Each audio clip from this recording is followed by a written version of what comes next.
कदरों ना जाने मेरी कदरों ना जाने सैया बड़ा धोखेबाज हो मुरी कदरों न जाने अपना तो पहने सैया जालीदार कुर्ता जालीदार कुर्ता जालीदार कुर्ता अपना तो पहले सैया जालीदार कुर्ता हमहू का अरे हमहू का लहंगा मंगाएदा मुरी कदरों न जाने सैया बड़ा बेईमान हो मुरी कदरों न जाने। नमस्कार दोस्तों, मीडिया दस्तक न्यूज़ चैनल में आपका स्वागत है। मैं हूं अशोक श्रीवास्तव और आप देख रहे हैं अपना पसंदीदा कार्यक्रम बस्ती की हस्ती। जैसा कि आप जानते हैं, प्रत्येक रविवार को बस्ती जनपद के हम किसी ऐसे खास पर्सनालिटी को आपके सामने लाते हैं जो समाज में अपना उत्कृष्ट योगदान दे करके बस्ती जनपद की नाक ऊंची कर रहे हैं। तो आज हमारे साथ मौजूद हैं हमारे स्टूडियो में सामाजिक कार्यकर्त्री अर्चना श्रीवास्तव, जो चित्रांश क्लब की अध्यक्ष हैं और कवित्री भी हैं। तो आइए आज हम आपसे बातों का सिलसिला शुरू करते हैं। अर्चना जी, आपका हमारे अर्चना जी, जैसा कि आजकल आपकी रुचि समाज सेवा के क्षेत्र में है और आप एक कुशल अध्यापिका भी रही हैं, जैसा कि हम जानते हैं और बस्ती के बहुत से लोग जानते हैं कि सिंगिंग, डांसिंग, टीचिंग और सोशल सर्विस में आपकी अच्छी खासी रुचि है। आजकल कविता पाठ आप कर रही हैं, मंचों पर कवि सम्मेलनों में जाकर रचनाएं आपकी बहुत सराही जा रही हैं। तो ये काव्य पाठ में आपकी रुचि कब से जागी है? अशोक जी, आपने बहुत अच्छा सवाल हमसे पूछा जी। मैं साहित्य की छात्रा रही जी। हिंदी लिटरेचर में मैंने एमए किया जी। और जब मैं पढ़ती थी तो मेरे घर का वातावरण कुछ ऐसा था कि लिटरेचर मुझे मिलता चला गया शुरू से जी। और मेरे घर में हर तरह की मैगजीन, हर तरह के उपन्यास, ऊंचे स्तर के साहित्यिक उपन्यास मेरे घर में उपलब्ध रहते थे।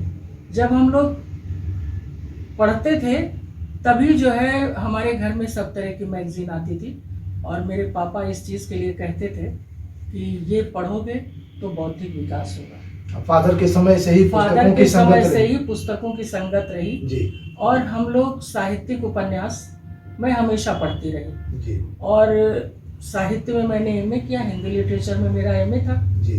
तो मैं उसी समय से अपने अनुकूल जो मेरे मन में भाव आते थे उनको मैं कहीं ना कहीं लिख लिया करती थी। हाँ, शब्दों में कहीं ना कहीं उसको लिखती थी जी। उतनी सुघड़ भाषा नहीं थी उस समय जी।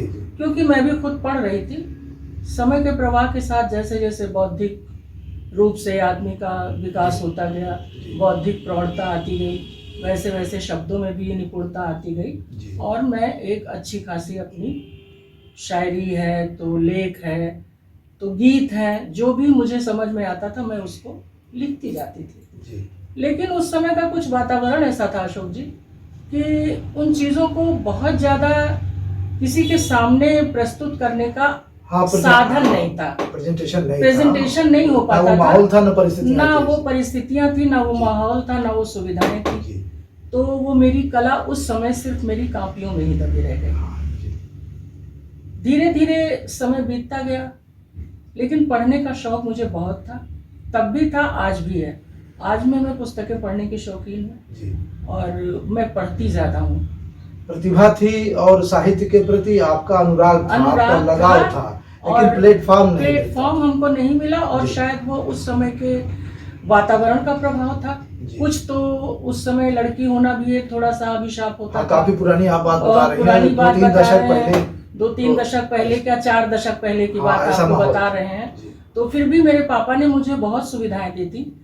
जब लड़कियां घर से बाहर नहीं निकलती थी तो मेरे पापा ने मुझे उस वक्त बलरामपुर MLK बड़ी लिमिटेड आजादी दी जाती बड़ी थी, लिमिटेड आजादी और दी जाती तमाम थी। परिवारों में लड़कियां दर्जा 8 से ज्यादा आगे नहीं जा पाती जाती थी। उस समय मेरे पापा ने जी। मुझको बलरामपुर में MLK कॉलेज में मेरी पोस्ट ग्रेजुएशन करवाई। जी। तो मेरे पापा को बहुत सारी बातें सुनने को मिली कि ये अपनी बेटी को इंदिरा गांधी बना रहा है। जी। और आज मुझे ये लगता है कि शायद मेरे पापा ने मुझ में कहीं वो गुण देखा था जो उन्होंने मुझे उतना प्रोत्साहित किया।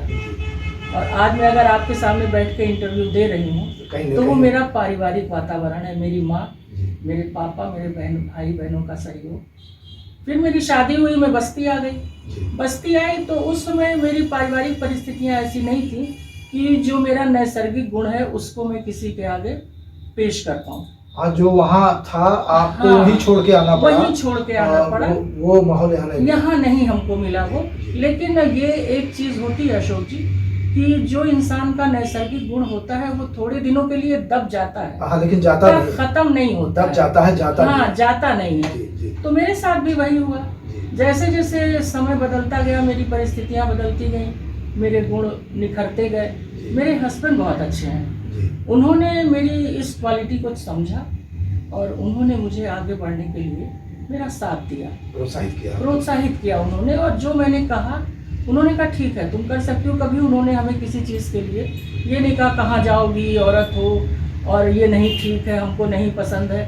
इन चीज़ों के लिए कभी उन्होंने हमें मजबूर नहीं किया। फिर कुछ आवश्यकताएं कह लें या मेरी योग्यता कह लें, मैं शिक्षा के क्षेत्र में आ गई। हिंदी मेरा विषय था, भावनात्मक विषय होता है हिंदी, और मैं भावना से जुड़ी रही हमेशा।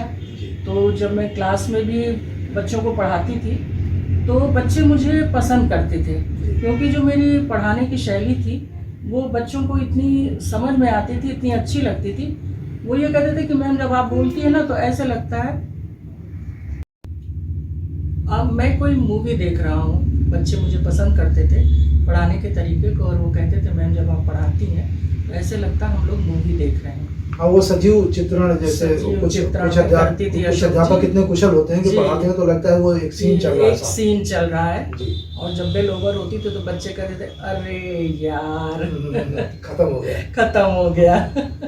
ये चीज हुआ करती थी। अर्चना जी, आपकी रचनाएं जो है किस क्षेत्र में आप लिखती हैं? जैसे क्या सेगमेंट है आपका?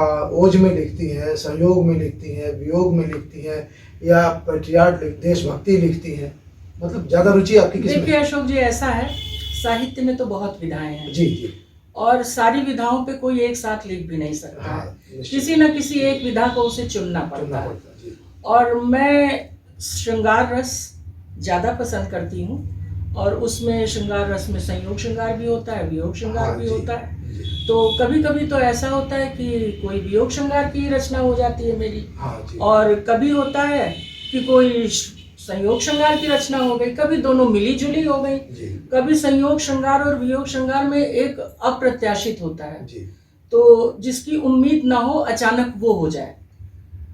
तो वो जो अप्रत्याशित भाव होते हैं वो संयोग और वियोग दोनों के मिले जुले होते हैं। जैसे कौन वियोग भरे असुआ जो संजोग में आ गई, देखन धावत। ठीक है, ये घनानंद जी की रचना है। तो जब नायक नायिका आमने सामने होते हैं तो दोनों की आंखें डबडबा जाती हैं और पानी आंखों में आने की वजह से स्पष्ट दिखता नहीं है, और वो पल भर के लिए आमने सामने होकर फिर एक दूसरे से दूर हो जाते हैं। तो वो स्पष्ट देख ही नहीं पाए, तो उस पे एक बहुत सुंदर भाव घनानंद जी ने लिखा था, कौन वियोग भरे असुआ जो संजोग में आ गई देखन धावत, कि नायक नायिका से पहले आंसू ही आगे आ गए देखने के लिए, और एक दूसरे को देख भी नहीं पाए और अलग हो गए। अब आप जिस तरह की बात कर रही हैं, निश्चित रूप से हमारे दर्शकों की इच्छा हो रही होगी आपसे कुछ सुनने की, अर्चना जी। और आपने संयोग की बात की, वियोग की बात की, निश्चित रूप से श्रृंगार रस के दोनों चीजें कितना प्रभावित करती हैं लोगों को, और कितना चाव से लोग सुनते हैं। तो मैं चाहूँगा हमारे दर्शकों के लिए आपके तर्कश से कुछ निकले। तो आप कह रहे हैं अशोक जी, तो मेरी एक रचना है जो मैंने, एक नायिका है वो जी, आधी अधूरी सी है जी और अचानक उसके जीवन में कोई आता है और उसके जीवन को बदल देता है, नायक। तो उसके लिए मैंने लिखा, आप सुनाएं। ऐसी नजरों से कुछ उसने देखा मुझे, जिंदगी में अचानक बाहर आ क्या बात, गई। बहुत अच्छा। ऐसी नजरों से कुछ उसने देखा मुझे, जिंदगी में अचानक बाहर आ गई। मैं समझ ना सकी मुझसे क्या कह गया, मैं समझ ना सकी मुझसे क्या कह गया। जिंदगी में अचानक फुहार आ गई। बहुत अच्छा। लब भी खामोश थे, वो भी मदहोश थे। देखिएगा अशोक जी, इस पंक्ति पे ध्यान दीजिएगा कि जो नायक आया है उसकी स्थिति क्या है, उसके बाद भी वो कितना संयमित है। लब भी खामोश थे, कुछ वो मदहोश थे। लड़खड़ाते कदम फिर भी बाहोश थे। लड़खड़ाते कदम फिर भी बाहोश थे। एक उल्फत की नजरों से देखा मुझे, ऐसी उल्फत की नजरों से देखा मुझे, जिंदगी में अचानक बाहर आ गए। क्या बात। एक मेरी ये रचना है, एक मैं आपको अपनी और रचना सुनाती हूँ, सिर्फ 2 पंक्तियां सुनाऊंगी उसकी। दिल की दहलीज को लांघो तो सही, दिल की दहलीज को लांघो तो सही। जिंदगी तेरे हवाले कर दूं, जिंदगी तेरे हवाले कर दूं। सल्तनत दिल की संभालो तो सही, सल्तनत दिल की संभालो तो सही। सारा घर तेरे हवाले कर दूं, दिल की दहलीज को लांघो तो सही। बहुत अच्छा। अशोक जी, मैं अपनी एक रचना और सुनाऊंगी आपको। जी जी 2 लाइन सिर्फ सुनाऊंगी। जी, सुनाए हमारे दर्शकों को। और हो सकता है मेरे दर्शकों को बहुत अच्छी लगे। जी। तो ये भी एक संयोग और वियोग का मिला जुला रूप है। जी। कोई अपनों सा पुकारे तो कोई बात बने, कोई अपनों सा पुकारे तो कोई बात बने। मेरी किस्मत जो संवारे तो कोई बात बने। वैसे बहुत लंबी रचना है, बस आपको मैं आज मुखड़ा सुनाती हूँ इसका। जी जी फिर कभी मौका मिला तो आपको पूरी रचना आपको सुनाऊंगी। जी, पूरा करें जी। सुना है सब पे बरसती है उसी की रहमत। ये थोड़ी आध्यात्मिक लाइन है, आप प्यार से भी जोड़ सकते हैं, ईश्वर से भी जोड़ सकते हैं। जी। सुना है सब पे बरसती है उसी की रहमत, सुना है सब पे बरसती है उसकी रहमत।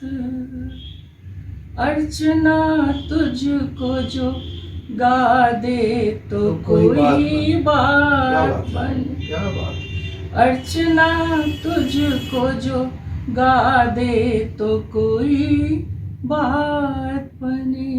स्वागत। अर्चना जी, आप समाज सेवा के क्षेत्र से आती हैं और आजकल समाज में आप देख रहे हैं तमाम प्रकार की बुराइयां हैं। मतलब इस आधुनिक ज़माने में भी इतना डेवलपमेंट है, सोच लोगों की इतनी बड़े पैमाने पर विकसित हो चुकी है, फिर भी बच्चियों के साथ, महिलाओं के साथ रोज़ दुष्कर्म की, अपहरण की घटनाएं घटती हैं। उनके साथ धोखा हो रहा है, उनको इस्तेमाल किया जा रहा है, उनको बुरी नज़र से देखा जा रहा है और कानून व्यवस्था को लेकर के भी तमाम पेचीदगियाँ हैं। आपराधिक मामले जब कोर्ट में जाते हैं तो बहुत लंबे अवधि तक मुकदमा लड़के लोगों को तब जा कर के न्याय मिलता है।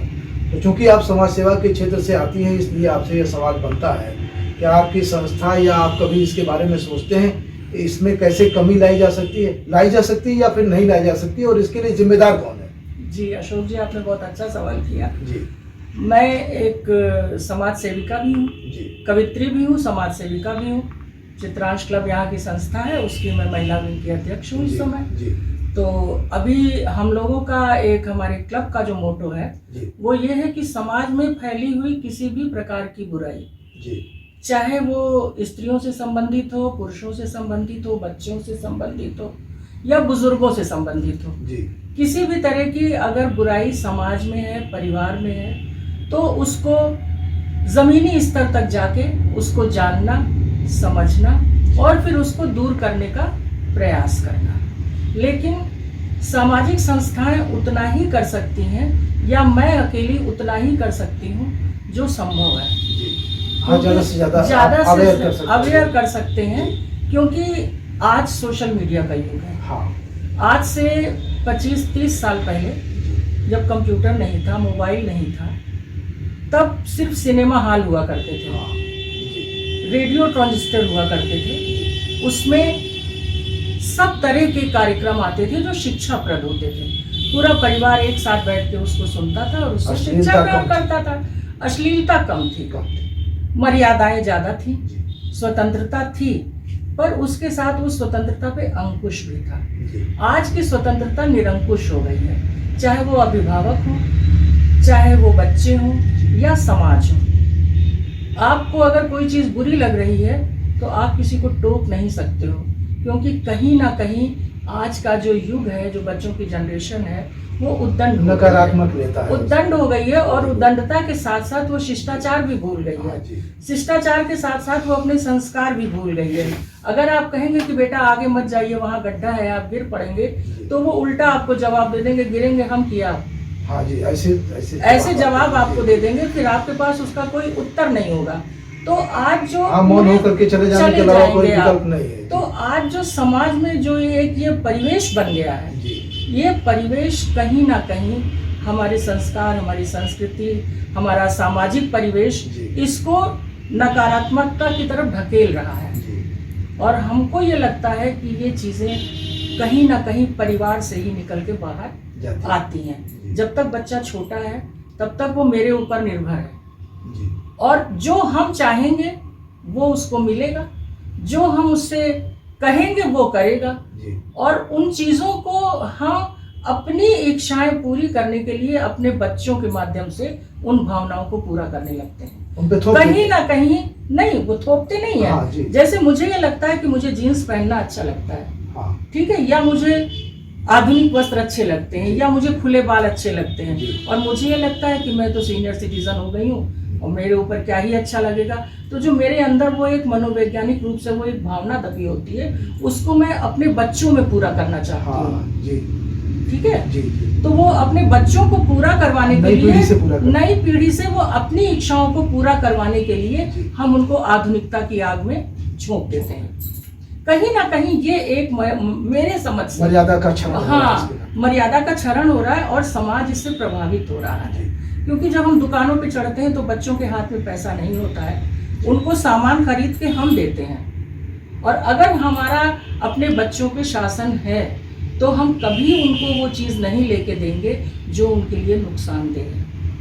आज के युग में बच्चों को ये पता है कि मोबाइल में या टीवी में माँ बाप के देखने वाली कौन सी चीज़ें हैं, कौन सी चीज़ें नहीं है, ये बताने की जरूरत नहीं, सभी लोग जानते इसके मतलब बच्चा मुझसे बड़ा है, उसको ये पता है कि कौन सी चीज़ मम्मी पापा के को देखने वाली है कि नहीं है, या मम्मी पापा के साथ हमको देखने वाली है कि नहीं है। चैनल बदल देना, मोबाइल पे डिलीट कर देना, ठीक है, इंटरनेट बहुत अच्छी चीज़ है, मैं उसका स्वागत करती हूँ, मैं उसकी बुराई नहीं करती हूँ, क्योंकि हर चीज़ के दो पहलू होते हैं, अच्छाई और बुराई दोनों उसमें छिपी हुई होती है। अब ये मेरी ड्यूटी है कि हम समाज को अगर आगे बढ़ाना है तो हम उसके कौन से पहलू को आत्मसात करें। अर्चना जी, वर्तमान में लोग देश काल परिस्थितियों को दोषी ठहराते हैं। मैं ये देखना चाहता हूँ, या आपकी भी उम्र है, आप कई दशक पहले की बात करें, 20 साल 30 साल 40 साल पहले भी समाज में बुराइयां थीं।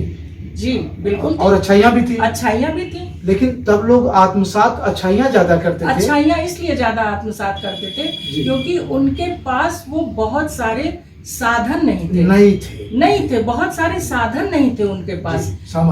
स्कूलों में बच्चे जाते थे, वही बुक लेके जाते थे जो उनके टाइम टेबल में होती थी। आज ये ऑनलाइन पढ़ाई हो रही है, कितने तरह के जो है साइबर क्राइम हो जाते हैं, मोबाइल हर हाथ में, वो चाहे वो परिस्थितियों का दोष कह लें या आधुनिकता का दोष कह लें, या एक कोरोना बीमारी आ गई, उसकी वजह से ऑनलाइन सर्विसेज सारी शुरू हो गई, ऑनलाइन एजुकेशन हो गई, और बच्चे क्या करते थे, वहां से अपने आप को जोड़ लिया लिंक में और फिर ऑफ कर दिया और बैठ के जो है वो नेट से उतनी देर जाने क्या क्या देखते तो थे। इंटरनेट ने दृष्टि और दृष्टिकोण दोनों बदला, लोगों का कुछ परिस्थितियों ने भी बदला, नजर और नजरिया दोनों बदला इससे।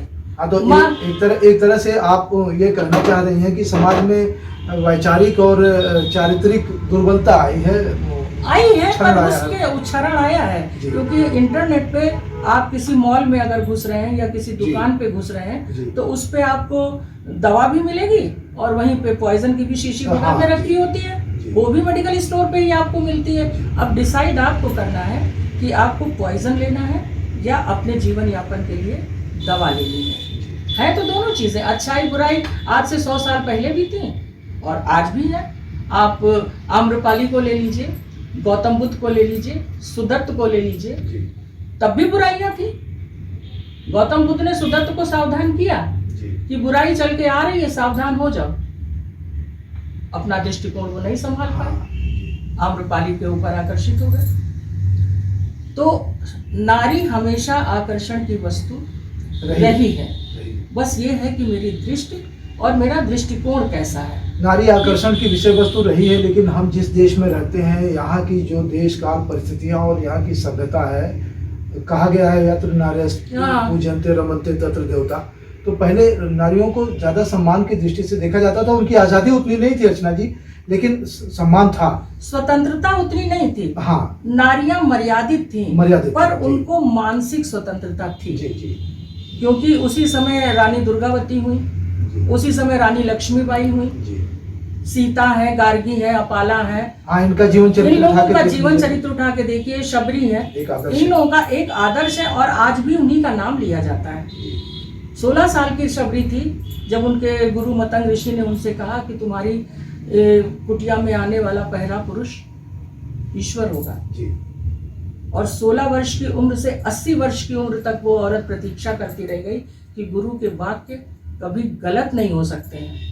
80 वर्ष की उम्र सबरी की थी जब श्री राम ने उनकी कुटिया में प्रवेश किया, और 80 वर्ष की उम्र तक उस स्त्री ने किसी पर पुरुष पे नजर नहीं डाला। आज शबरी ईश्वर का इंतजार करती रही वो। दूसरी चीज, आज ये जो गुरु शिष्य परंपरा है, इसमें इतना दोषारोपण हुआ है और दोष भी कहीं ना कहीं दिखता है। सच्चाई है कि गलत बातें होती है कि सही बातें होती है। जी, आप एक कुशल, मैं रोकता हूँ आपको, आप एक कुशल अध्यापिका रही हैं, आपने भी बहुत कक्षाएं ली है बच्चों की। आप उस वक्त देख रही थी कि गुरु और शिष्य के बीच में एक प्रॉपर गैप होती थी। जी, होती थी। वो गैप शायद आज वो खत्म हो गई, वो खत्म हो गई है। और गुरु शिष्य दोनों वो बातें कर रहे हैं आजकल जो पहले नहीं किया नहीं करते थे, या अमर्यादित आचरण भी कर रहे हैं और बातें भी उस स्तर की कर रहे हैं। अब पहले देखिए, गुरु जो होता था वो ईश्वर माना जाता था जी। ठीक है, गुरु की बात गलत नहीं हो सकती है, ये लोगों का भरोसा था कि मेरे गुरु ने ऐसा कहा है। मैं आपको एक छोटा सा उदाहरण बताऊं, मेरा बेटा छोटा था, LKG में पढ़ता था, तो उसकी कॉपी मैं देख रही थी इंग्लिश की, तो उसमें एक स्पेलिंग गलत लिखी थी। तो मैंने कहा कि बेटा ये स्पेलिंग गलत लिखी है, इसको सही कर लो, नहीं तो मैम डांटेंगी। उसने कहा ये मेरी मैम ने बताया है इसलिए ये सही है, तुम जो बता रही हो ये गलत है। क्या बात है, जो तुम बता रही हो ये गलत है, मेरी मैम ने बताया है इसलिए ये गलत भरोसा, हो ही आपके कहने नहीं, का हो ही मतलब नहीं गुरु सकता। के प्रति इतना गुरु भरोसा के होता प्रति था। जब बच्चा छोटा होता है तो इतना भरोसा होता है। आज परिवेश ये है कि जो टेबल और चेयर के बीच की एक लाइन होती थी, जो कभी ना टीचर पार करता था ना बच्चे पार करते थे, अब वो लाइन आज वो लाइन मिट चुकी है। मिट चुकी है। आपने कहा कि गुरु के प्रति लोगों का भरोसा होता था। हाँ। तो जब गुरु के प्रति लोगों का इतना भरोसा होता था, उनके शिष्यों का और समाज का भी, उनके पेरेंट्स का भी, तो गुरु का भी तो ये दायित्व बनता है कि हम अपने शिष्य को क्या दें, उसके अंदर कौन सा। जी बिल्कुल सही आपने कहा, बिल्कुल सही कहा। मैं उस क्षेत्र में 25 वर्ष काम कर चुकी हूँ, और उस समय जो गुरु होता था वो निस्वार्थ भाव से सिर्फ अपने जीवन यापन के लिए उस संस्था से या सरकार से सिर्फ अपनी तनख्वाह लिया करता था, छात्र से उसको कुछ लेना देना नहीं होता था। आज का जो शिक्षक है वो पूरी तरह व्यवसायिक हो गया है, और अपने व्यवसाय को आगे बढ़ाने के लिए छात्रों को उसने माध्यम बनाया। उसे निर्माण से कुछ भी लेना, चरित्र निर्माण से, देश निर्माण से, छात्र के निर्माण से, स्कूल के निर्माण से कोई सरोकार नहीं है। उसको सिर्फ ये है कि मैं अपना जीवन यापन और ज्यादा से ज्यादा धनार्जन कैसे कर सकता हूँ। आज गुरु शिष्य की ये परंपरा हो गई है, साथ में बैठ के होटल में खाना खाना, पान की दुकान पे साथ पे खड़े होकर 5 सिगरेट एक साथ खाना, गुरु को सिगरेट के लिए ऑफर करना, बाइक पे साथ बैठ के घूमना, और मौका पड़े तो कट्टे से उड़ा देना। अर्चना जी, आपकी जो सामाजिक संस्था चित्रांश क्लब है जी, अभी जिन सामाजिक बुराइयों को लेकर के हम आपसे बात कर रहे थे जी, आपका दायित्व भी कुछ बनता है, आप क्या करेंगी कि ये सामाजिक बुराइयां कम हो? देखिए, सामाजिक बुराई कम होना और ना होना दोनों हम लोगों पे ही निर्भर करता है। ठीक है, अगर हम औरत हैं, हम लड़की हैं, हमें अपनी सुरक्षा कैसे करनी है, हमें अपने आप को कैसे बढ़ाना है, ये हमको बचपन में हमारे माँ बाप बहुत अच्छी तरीके से सिखाते हैं। लेकिन उसके बाद भी नारी के अंदर एक जो सबसे बड़ा गुण ईश्वर ने डाल के भेजा है कि वो शरीर से कमजोर है, उसकी संरचना। ईश्वर ने शारीरिक रूप से जो संरचना की, वो औरत को थोड़ा शारीरिक रूप से कमजोर बनाया, तुलनात्मक दृष्टि से शारीरिक दृष्टिकोण से अगर देखें तो वो शारीरिक संरचना जो नारी की है वो थोड़ा सा पुरुष से उसको कमजोर बनाती है, मानसिक रूप से नहीं, शारीरिक रूप से। लेकिन उसके बाद भी उसने जो बहुत बड़ी चीज नारी को दी, वो गर्भधारण की प्रक्रिया उसके अंदर डाली, कि माँ बनने का सबसे बड़ा अधिकार उसने जो है ईश्वर ने औरत को दिया। और एक जो सबसे बड़ी चीज मैं आपको बताना चाहूंगी अशोक जी, कि औरत को जो एक सबसे बड़ी शक्ति ईश्वर ने दे के भेजा इस दुनिया में, वो ये कि पुरुषों के नेत्रों की भाषा को पढ़ना। क्या बात कहा आपने, कि पुरुषों के नेत्र क्या कह रहे हैं उस भाषा को पढ़ना औरत को बहुत अच्छे तरीके से आता है। मतलब एक महिला सामने वाले पुरुष की नजर पहचान सकती है हमारे प्रति उसका क्या नजरिया, दृष्टिकोण क्या है मेरे प्रति, क्या है जी, किस नजर से हमें देख रहा है। नजर से ही नजरिया बदलता है जी। भावनाओं से रिश्ते बदलते हैं, रिश्तों से भावनाएं बदलती हैं, और नजर से ही नजरिया बदलता है। एक ही नजर में वही औरत बहन है, वही औरत माँ है, वही औरत बीवी है, वही औरत दोस्त है, सब कुछ है, पर नजर और नजरिया बदलता रहता है। आप अपने संस्था के स्तर से क्या प्रयास करेंगे कि ऐसी बुराइयां कम हो समाज में? बस ये कि औरतों को सावधान करना, उनको ये बताना कि तुम किसी से कमजोर नहीं हो, तुम्हारे अंदर वो सारे गुण हैं कि तुम पुरुषों के बराबर अपने आप को हर जगह खड़ा कर सकती हो। लेकिन ये ध्यान तुमको रखना है कि तुम कहाँ अपने आप को प्रोटेक्ट कर सकती हो, कहाँ अपने आप को सुरक्षित कर सकती हो और कैसे कर सकती हो। जो नैसर्गिक गुण ईश्वर ने तुमको दिया है, तुम अगर उसको नहीं पहचान पा रही हो तो उन चीजों के प्रति उनको जानकारी देना। ये हमारा एक बहुत बड़ा मोटो है कि जो समाज में कहीं ना कहीं इस तरह के, एक तो कुछ कानून इस तरह के बन गए हैं अशोक जी कि सरकार ने कुछ ऐसे कानून, ये कि औरत कमज़ोर होती है, औरत की सुरक्षा के लिए, औरत को आगे बढ़ाने के लिए सारा कानून जो है वो एट लास्ट उसी के पक्ष में खड़ा कर दिया गया। पुरुष ही हर जगह दोषी नहीं होता है। मैं ये मानती हूँ कि 100 में 10 बार औरत कहीं हवस का शिकार हो सकती है, लेकिन 90 बार हम ये नहीं मान सकते हैं कि हर बार पुरुष ही दोषी है। हम ये नहीं मानते हैं। जो मेरा अपना कहना है, मैं अपनी बात कह रही हूं। आपका ये मानना है कि महिलाओं को कानून ने जो अधिकार दिया है उसे अपनी सुरक्षा के लिए नहीं, कहीं ना कहीं दुरुपयोग किया जा रहा है, क्योंकि उनको ये पता है कि हम कुछ भी करेंगे। और अगर एक मैंने 100 नंबर पे कहीं डायल कर दिया, तो अगर हम 100% भी दोषी हैं तो पुलिस पहले आके पुरुष को पकड़ेगी। और इसी का फायदा जो चाहे वो पढ़ने वाली लड़कियां हैं या खेलने वाली लड़कियां हैं या ससुराल में रहने वाली लड़कियां हैं, वो उसका फायदा उठाने लगी हैं अब। और इससे समाज में कहीं ना कहीं एक वैचारिक भेदभाव की भावना पनप रही है। अर्चना जी, इन सामाजिक बुराइयों से जुड़ा हुआ एक आखिरी सवाल, और बहुत बहुत जरूरी सवाल हमारे मन में आया है आपसे पूछने का। हम लोग पत्रकार हैं और आए दिन ऐसी खबरें लिखते हैं कि शादी का झांसा देकर 2 साल तक करता रहा दुष्कर्म। एक स्पष्ट आपका नजरिया मैं सामने लाना चाहता हूं, और आपकी ये बात बहुत दूर तक हमारे चैनल के माध्यम से जाएगी। आप बताएं, क्या ये उचित है कि किसी महिला का भरोसा कोई पुरुष जीत ले और उससे शादी का वादा कर दे या फिर नौकरी दिलाने का वादा कर दे?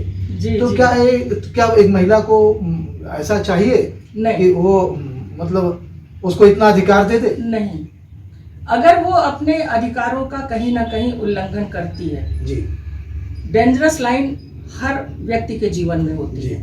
एक खतरे की लाइन हर व्यक्ति के जीवन में होती है। अगर वो उसको पार करेगा, लक्ष्मण रेखा, तो कहीं ना कहीं खतरे का शिकार होगा। रामायण के काल में ये कहा गया कि सीता जी ने लक्ष्मण रेखा पार किया, इसलिए रावण उठा ले गया। तो वो लक्ष्मण रेखा इसलिए भी थी कि नारी को हमेशा एक अपनी मर्यादा का ध्यान रखना चाहिए, और पुरुष को भी ध्यान रखना चाहिए कि जो ये रेखा है वो मेरी मर्यादा का भी रेखा है, हमें भी उस रेखा का पार नहीं करना चाहिए। नहीं, तो आपका मतलब कहने का, मैं आपको बताना चाहता हूँ कि जब पुरुष विश्वास जीत लेता है महिला का कि हम तुम्हें नौकरी दिला देंगे या तुम्हारे साथ शादी कर लेंगे, तो विश्वास जीत लिया, तब महिला लक्ष्मण रेखा पार कर जाती है। फिर आपसे वही बात कह रहे हैं जी, कहीं ना कहीं महिला जो है वो दूरदर्शी नहीं हो पाती है। वो दूरदर्शी ना होना ही उसके जो है वो पतन का कारण बनता है।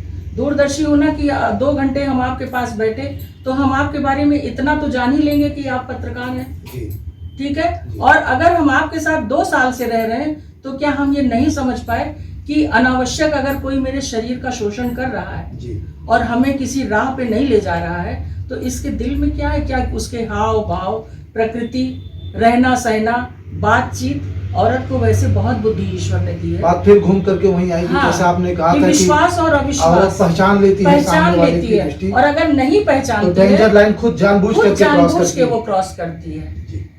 डेंजर लाइन को वो खुद क्रॉस करती है और पुरुष उसका फिर लाभ उठाता है। तो कहीं 30 टुकड़ों में फ्रिज में रखी जाती है, कहीं निर्भया कांड होता है, कहीं किसी का दुष्कर्म होता है, फिर माँ बाप कोर्ट कचहरी, कोतवाली, पुलिस, हवालात आपको परेशान करते हैं।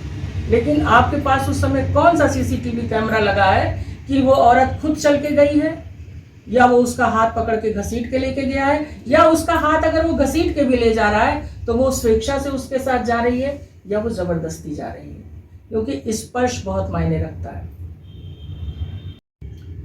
अर्चना जी, क्या आप जो अभी महिलाओं के साथ अत्याचार की बात चल रही थी, जो सामाजिक बुराइयां हैं जी, इसके लिए कानून व्यवस्था और कोर्ट से देर से मिलने वाले फैसलों को भी आप जिम्मेदार मानती हैं? जी अशोक जी, आपने बहुत अच्छा प्रश्न किया है जी। देखिए, पहली चीज तो समाज में एक जो ये विकृति है, कहीं ना कहीं अखबार में, न्यूज़ चैनल में, फेसबुक में, हर जगह पढ़ने को मिलता है कि महिला के साथ दुष्कर्म, बच्ची के साथ दुष्कर्म, उसको ले जाके मार डालना, जमीन में गाड़ देना। तो कहीं ना कहीं तो ये हैवानियत को दर्शाता है।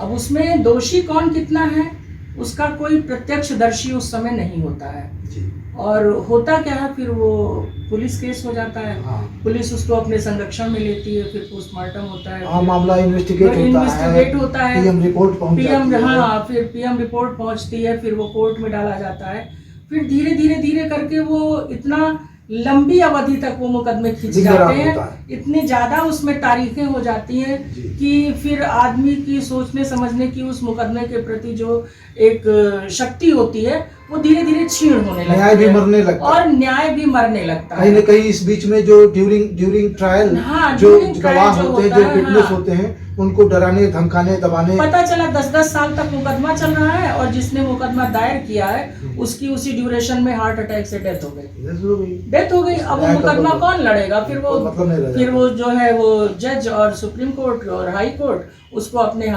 हिसाब से उसको डिसाइड करके किनारे कर देते हैं। आप कहना चाहती हैं कि जो ये मामले हैं ये कम समय में पुलिस इन्वेस्टिगेट करे और अदालतें कम समय में फैसला सुनाए और एक ड्यूरेशन तय किया जाए। और इसके लिए मैं ये कहूंगी कि औरत जो है वो औरत की समस्याओं को ज्यादा समझती है, तो ये इन्वेस्टिगेशन से लेकर के जजमेंट सुनाने तक एक लेडीज नेटवर्क अगर काम करेगा तो वो उससे दो फायदे होंगे।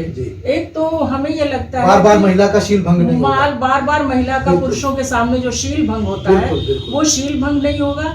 दूसरे, एक औरत उसकी समस्याओं को ज्यादा समझ पाएगी पुरुषों की अपेक्षा, अगर उसको जजमेंट देना होगा तो ये चीजें, एक मेरा ये कहना है कि अगर ये मामले जैसे महिला पुलिस बना दी गई है, ऐसे अगर ये इस तरह की महिला अदालत बना दी जाए तो वो समाज को एक नया आयाम भी देगी।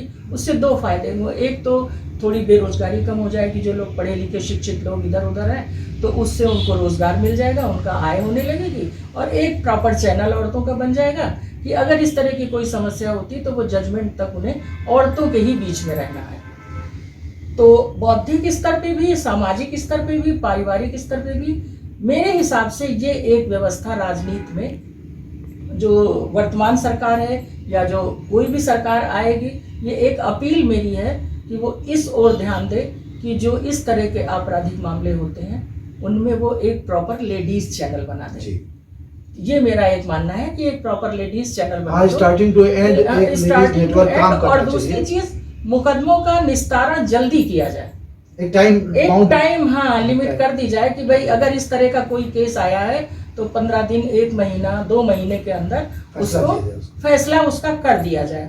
और इससे एक चीज होगा अर्चना जी, आप जो कर रहे हैं, आपने बहुत बड़ा सवाल उठाया है कि एक लेडीज नेटवर्क बन जाना चाहिए और न्याय व्यवस्था में, और लेडीज जजेज होनी चाहिए, लेडीज कोर्ट होनी चाहिए, जहां बार महिलाओं को अपमानित न होना पड़े बयानों के दौरान जब उनसे पूछताछ होती है, और एक टाइम बाउंड डिसीजन मिले लोगों को, तो शायद अपराधों को काबू किया जा सके, काफी हद तक काबू किया जा सकता है। और एक खौफ हो अपराधियों, खौफ होगा, एक खौफ ये होगा कि भाई वहाँ औरतें हैं और अगर हम गए तो हमसे वो खुल के सारे सवाल भी कर सकती है।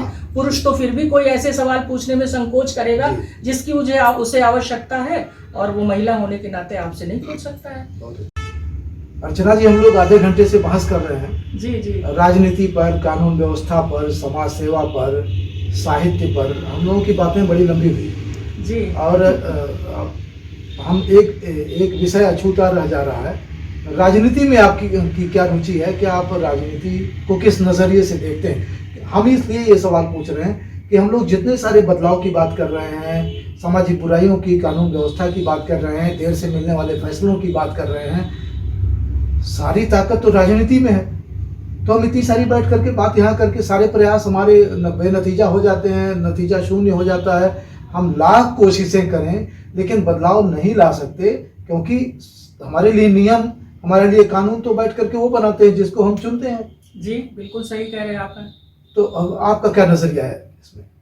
देखिए, हमारा ये मानना है कि राजनीति से अच्छी कोई चीज है ही नहीं। अगर राजनीति में पारदर्शिता है और राजनीति में अगर सुघड़ लोग हैं, पढ़े लिखे हैं, शिक्षित हैं, हर पढ़े लिखे शिक्षित सम्मानित संभ्रांत व्यक्ति को, चाहे वो छोटा है, चाहे वो बड़ा है, चाहे संभ्रांत है, राजनीति का ज्ञान सबको होना चाहिए, ज्ञान होना चाहिए, रुचि होनी चाहिए। ज्ञान और रुचि। जी जी। और दूसरी चीज ये कि राजनीति पक्षपात की चीज नहीं है। जी जहाँ पे पक्षपात वाली राजनीति होती है जी। वो राजनीति नहीं, वो कूटनीति हो जाती है। जी ठीक है, तो कूटनीति ना करके हम राजनीति करें और हम ये सोचें कि जब हम खुद पढ़े लिखे होंगे, जी। हम पढ़े लिखे लोगों के बीच में उठेंगे बैठेंगे, हम पढ़े लिखे लोगों का दायरा बड़ा करेंगे, तो उसी बड़े दायरे में से हम किसी को अपना प्रतिनिधि चुनेंगे। और वहाँ बड़े अच्छे लोगों की संख्या ज्यादा। और जब हम पढ़े लिखे लोगों को अच्छा प्रतिनिधि चुन के हम सदन में भेजेंगे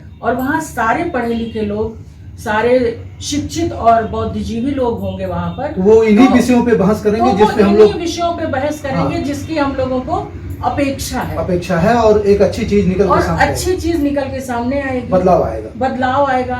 तो जो ये राजनीति में जो कहीं कुटिलता है, ये नहीं होनी चाहिए। मेरा अपना ये मानना है कि कुटिलता नहीं होनी चाहिए, निष्पक्षता होनी चाहिए। और निष्पक्षता जहाँ होगी वहाँ मर्यादा अपने आप आ जाएगी। तो जहाँ मर्यादा है, जहाँ निष्पक्षता है, वहाँ राजनीति से अच्छा तो कुछ है नहीं। बस मेरा इतना कहना है। मैं आपको आखिरी में सिर्फ इतना कहूँगी कि राजनीति बहुत अच्छी चीज़ है, बस उस पर अंधा विश्वास मत करो। अपनी आंखें खुली रख के सही और गलत का निर्णय स्वयं करो और व्यक्ति वही चुनो राजनीति के लिए जो वहाँ जाने के योग्य हो और किसी बात से प्रभावित ना हो। हाँ, किसी चीज से प्रभावित ना हो। वो धर्म, जाति, संप्रदाय, इन चीजों से बिल्कुल अलग की चीज है राजनीति। क्योंकि जो राजा होता है वो राजनीति करता है और वो सबका होता है, सब उसके होते हैं। बहुत अच्छी बात आपने कही। राजनीति का यही एक आदर्श है जी कि इलेक्शन फाइट करने के बाद जिसको जिम्मेदारी जनता देती है वो सभी का हो जाता है, वो सबका होता वो किसी दल का नहीं, वो जनप्रतिनिधि होता है। जनप्रतिनिधि होता है। अर्चना जी, जाते जाते हमारे दर्शकों को कुछ और सुना चाहिए तो एक शुरुआत और एंड दोनों। इतनी लंबी हमारी आपकी वार्ता हुई जी जी। लेकिन फिर भी आप कहते हैं तो मैं आपको बताऊं कि मैं कविताएं तो लिखती हूँ, कवित्री हूँ, पर मैं लोकगीत भी गाती हूँ। मेरा एक यूट्यूब चैनल है तो जिसपे मेरे लोकगीत जो है वो चलते रहते हैं। अर्चना शब्द शिल्पी, अर्चना शब्द शिल्पी मेरा जो है वो कवि सम्मेलन का आईडी है। अच्छा जी जी। अर्चना शब्द शिल्पी। और लोकगीत मेरे दूसरे चैनल पे चलते हैं जी। मैं आपको एक छोटा सा एक लोकगीत की 2-3 लाइनें सुना देती हूँ। हमें धानी रंग साड़ी मंगाई दा पिया, हमें धानी रंग साड़ी मंगाई दा पिया, बिना पहने ना माने हमारो जिया, बिना पहने ना माने हमारो जिया, साड़ी मंगाई दा ब्लाउज मंगाई दा, साड़ी मंगाई दा ब्लाउज मंगाई दा, वामे गोटा किनारी लगाई दा पिया, वामे गोटा किनारी लगाई दा पिया, बिना पहने ना माने हमारो जिया, सोडा मंगाई दा पानी मंगाई दा, सोडा मंगाई दा पानी मंगाई दा, वामे थोड़ी सी विस्की मिलाई दा पिया, वामे थोड़ी सी विस्की मिलाई दा पिया, बिना पिए ना माने हमारो जिया, हमें धानी रंग, क्या बात, हमें धानी रंग साड़ी मंगाई दा पिया। धन्यवाद अर्चना जी। आपने मीडिया दस्तक के सवालों का बड़ी स्पष्टता से, बड़ी साफगोई से, बड़े धैर्य के साथ आपने जवाब दिया। धन्यवाद। आपको बहुत बहुत धन्यवाद इस बात के लिए, और अपना कीमती वक्त दिया मीडिया दस्तक को।